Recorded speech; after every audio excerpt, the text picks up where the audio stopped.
Okay, सो आज हम Excel के बारे में समझते हैं कि एक्सेल क्या होता है एंड उसकी फंडामेंटल्स बेसिक्स क्लियर करते हैं। तो सबसे पहले तो एक्सेल खोलते कैसे है अपने आप में ये समझते हैं।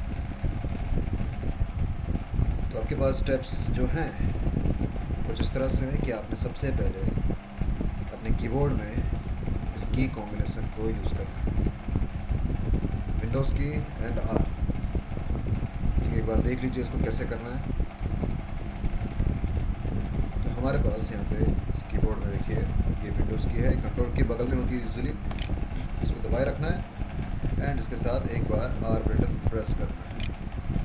ठीक है, तो इसे दबा के आर बटन जैसे प्रेस करोगे यहाँ देखिए बॉटम लेफ्ट में रन नाम का बॉक्स खुलेगा।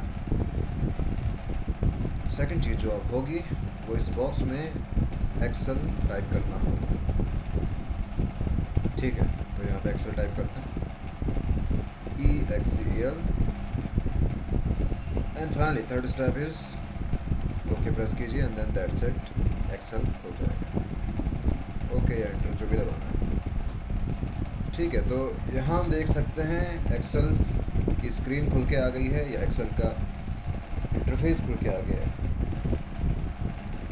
ठीक है, तो सबसे पहले इसके इंटरफेस को देखते हुए समझते हैं कि इसमें क्या क्या कंपोनेंट्स हैं, किन किन चीज़ों से मिलके एक्सेल का इंटरफेस बनाया गया है, क्योंकि आखिर में हमें इसी में काम करना है। तो सबसे टॉप में हमेशा की तरह टाइटल बार है। किसी भी सॉफ्टवेयर में हमेशा सबसे टॉप में टाइटल बार होता है। यहाँ टैब्स हैं, टैब्स के अंदर ये ग्रुप्स हैं, क्लिपबोर्ड, फॉन्ट, इन्हें ग्रुप्स कहेंगे, और ग्रुप्स के अंदर टूल्स हैं। ठीक है, ये तो हमने काफ़ी सॉफ्टवेयरों में देखा है, MS वर्ड में भी देखा है, बट इसमें नई चीज़ क्या है? तो इसमें जो वर्किंग एरिया हमारा उसे समझना ज़्यादा ज़रूरी है। तो हमारा वर्किंग एरिया ऑफ कोर्स ये सेक्शन है इस पूरे इंटरफेस का, जिसमें हमारे पास ये बड़ी सी टेबल देखने को मिल रही है। अच्छा, इसको हम बड़ी सी टेबल नहीं बोलते हैं, इसे हम स्प्रेडशीट बोलते हैं। तो मैं इस सेक्शन को स्प्रेडशीट कह रहा हूँ। देखिए यहाँ पे ये अल्फ़ाबेट्स, नंबर्स और ये बहुत सारे छोटे छोटे बॉक्सेस देखने को मिल रहे हैं। तो एक नई चीज़ तो इसमें यह है स्प्रेडशीट, यहीं पे हमें सारा काम करना है अपना ऑफ कोर्स। अच्छा, इसके बाद हमारे पास इसके टॉप में इसी के ऊपर जस्ट टैब के नीचे और स्प्रेडशीट के ऊपर ये बीच में फार्मूला बार है।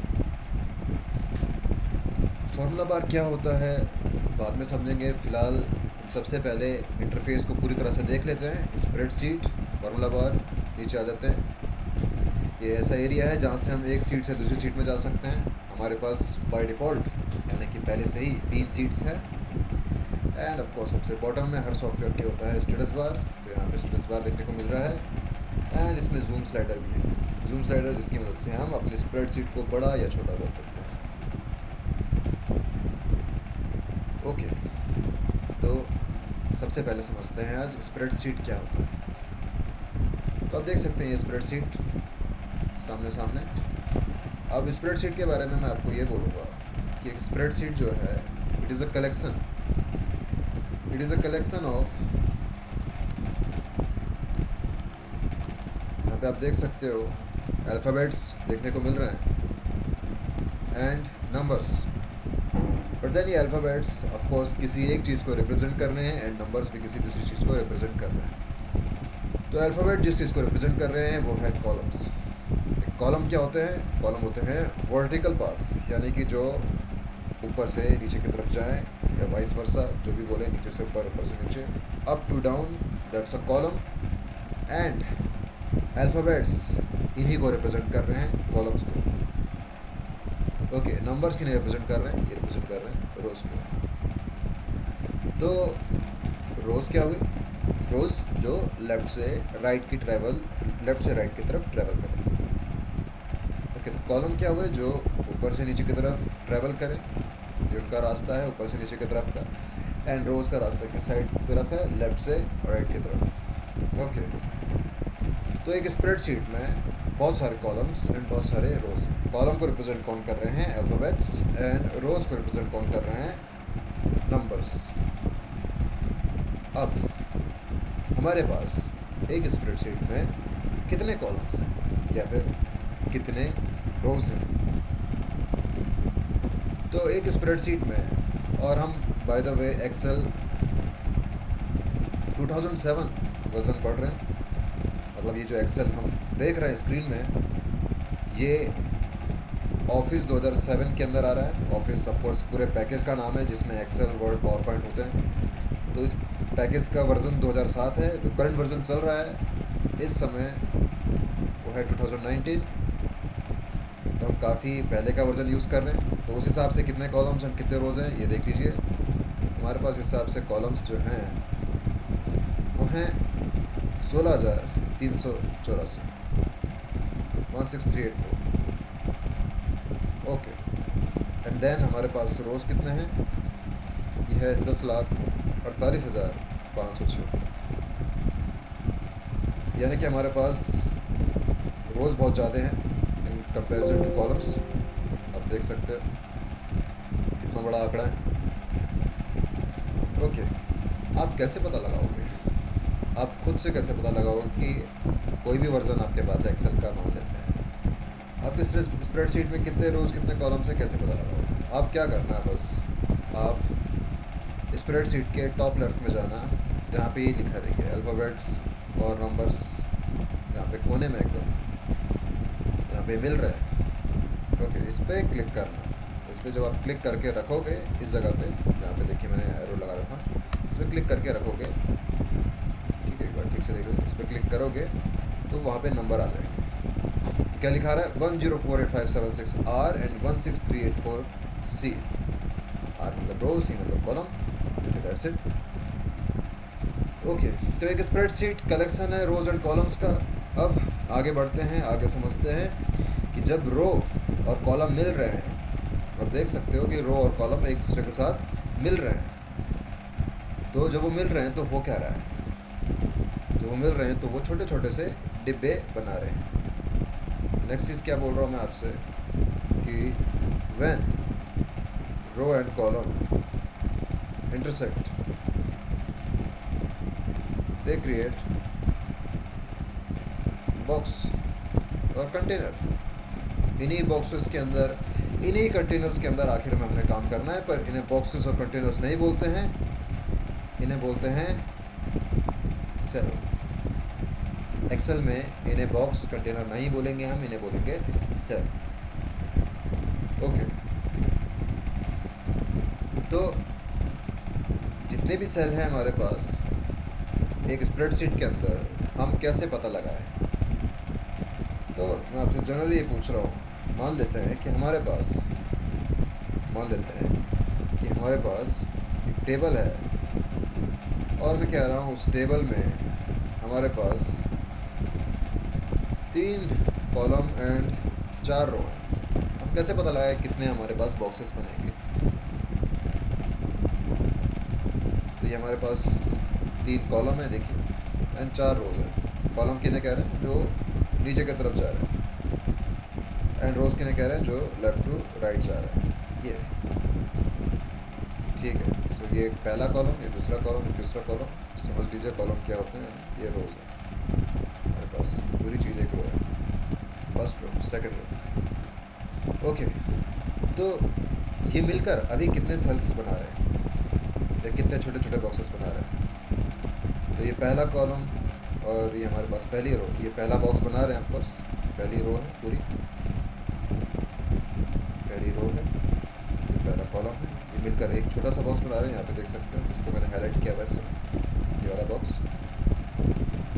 तो अभी 3 कॉलम और 4 रो कितने बॉक्सेस बना रहे हैं, तो काउंट कर सकते हैं हम, 1 2 3 4 5 6 7 8 9 10 11 12। तो काउंट करने से बेटर क्या है कि हम यही चीज़ दोनों नंबर्स को मल्टीप्लाई करते हैं, रोज़ इंटू कॉलम्स। मल्टीप्लाई इसलिए कर रहे हैं क्योंकि ऑफकोर्स वो मिलकर बॉक्सेस बना रहे हैं, वो इंटरसेक्ट ही हो रहे हैं, वो क्रॉस कर रहे हैं एक दूसरे को। ओके, तो 3 इंटू 4 कितना हुआ, 12, सेम आंसर।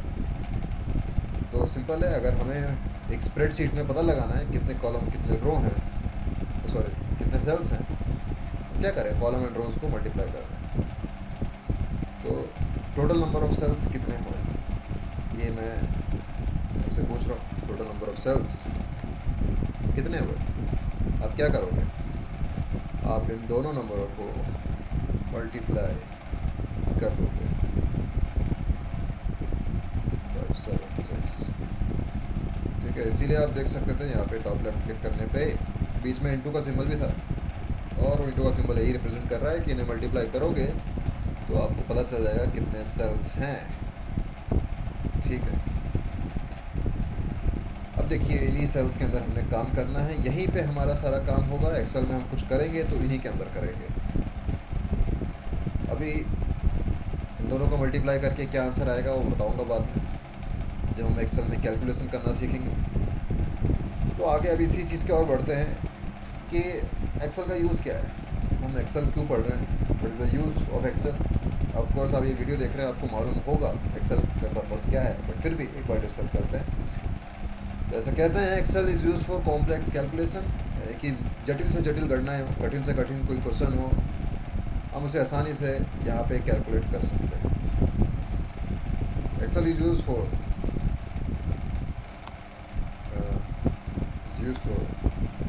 कैलकुलेशन पर्पजेस, और वो भी कह रहा हूँ कॉम्प्लेक्स कैलकुलेशन, कितने भी कठिन से कठिन कैलकुलेशन हो आप कर सकते हो। चलो इस बार बहुत गड़बड़ कर रहा हूँ मैं यहाँ पे।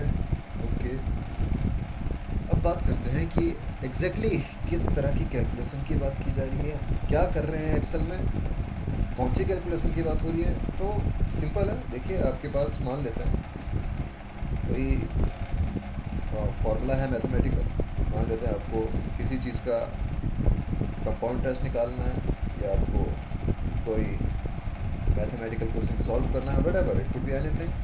आप कोई पेमेंट निकालना चाह रहे हो, आप एक्सेल की मदद से वो कर सकते हो। हम सीखेंगे आगे कैसे करना है, but then again Excel exactly कहाँ यूज़ हो रहा है ये समझते हैं।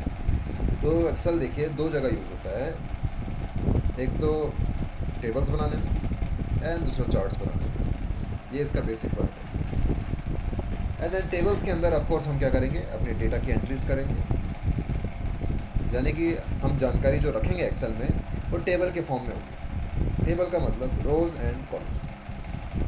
ओके, देन जब हम टेबल बना देंगे तो टेबल बनाने के बाद हम उस टेबल के ऊपर कैलकुलेशन कर सकते हैं। फॉर एग्जांपल मैं कह रहा हूँ आपको मार्कशीट बनानी है, अपने स्कूलिंग की आपको मार्कशीट मिली होगी कभी ना कभी। तो मार्कशीट में क्या होता है, मार्कशीट में हमारे पास कहीं कैलकुलेशन होती है क्या, होती है किस जगह पे, जैसे आपको टोटल निकालना है, आपको परसेंटेज निकालना है, आपको ग्रेड निकालना है, व्हाटएवर लाइक दैट। तो यहाँ इन जगहों पे हमें कैलकुलेशन की यूज़ पड़ रही है। एंड देन मार्कशीट जो होती है वो किस फॉर्मेट में होती है, वो टेबल के फॉर्म में होती है ऑफ कोर्स। तो एक्सेल की मदद से हम मार्कशीट जैसी चीज़ बना सकते हैं। ऐसी और दूसरा एग्जांपल सोचते हैं, तो मान लेते हैं कि हमें इनवॉइस बनाना है। इनवॉइस क्या होता है, बिल का कागज़। जब हम कोई सामान खरीदते हैं, तो प्रोडक्ट की डिटेल्स होती है उसमें कि आपका प्रोडक्ट कितने प्राइस का है, आपने कितनी क्वांटिटी में ख़रीदा, उस पर कोई टैक्स लगा है, डिस्काउंट पड़ा है, एंड देन उसके बाद जो फाइनल अमाउंट है, वो सारी चीज़ें वो सब इनवॉइस के अंदर पाई जाती है। अब इनवॉइस जैसी चीज़ भी हम एक्सेल की मदद से बना सकते हैं। तो एक्सेल का यूज़ देख सकते हैं आप कि कैलकुलेशन पर्पस में अगर हो रहा है तो किस तरह से हो रहा है। पहले हम टेबल्स बना रहे हैं, उनके अंदर डेटा एंट्री कर रहे हैं, देन उनके ऊपर कैलकुलेशन परफॉर्म कर रहे हैं।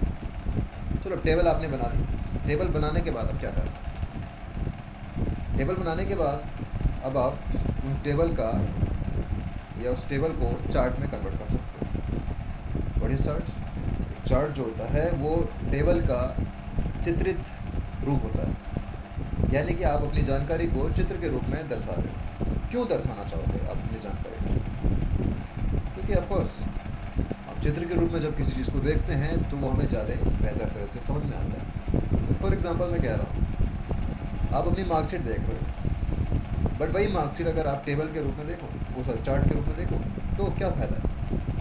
आपको बार्स, जो चार्ट में बार्स होंगे हमारे पास, मतलब शेप्स होंगे, वो ऊंचे नीचे दिखाई देंगे अकॉर्डिंग टू सब्जेक्ट्स। जो आपने हाई स्कोर किया है जिसमें, उसका बार ऊपर जाएगा, जो जिसमें कम किया उसका कम जाएगा। तो वो पिक्चर के रूप में रिप्रेजेंट करना चीज़ों को, वो ज़्यादा हमें मतलब ज़्यादा अच्छे से समझना आता है। तो इसलिए हम चार्ट बनाना चाहेंगे। चार्ट जो है टेबल का चित्रित रूप है, एंड चार्ट बनाने से पहले लेकिन हमें टेबल बनाना ज़रूरी है। तो एक्सेल का यूज़ यहाँ होता है, ये हमने एक आइडिया लगाया है बेसिकली। अब आगे हम क्या सीखेंगे? आगे हम सीखेंगे कि सबसे पहले तो इन सेल्स में, जो हम यहाँ पे सेल्स देख रहे हैं, इनमें काम कैसे करें। छोटे छोटे सेल्स दिख रहे हैं, मैंने शुरू में यही बताया था इन्हीं में काम किया जाता है। तो इनमें काम कैसे करें, हम यही चीज़ नेक्स्ट सीखेंगे। ओके, फ़िलहाल अभी के लिए इतना।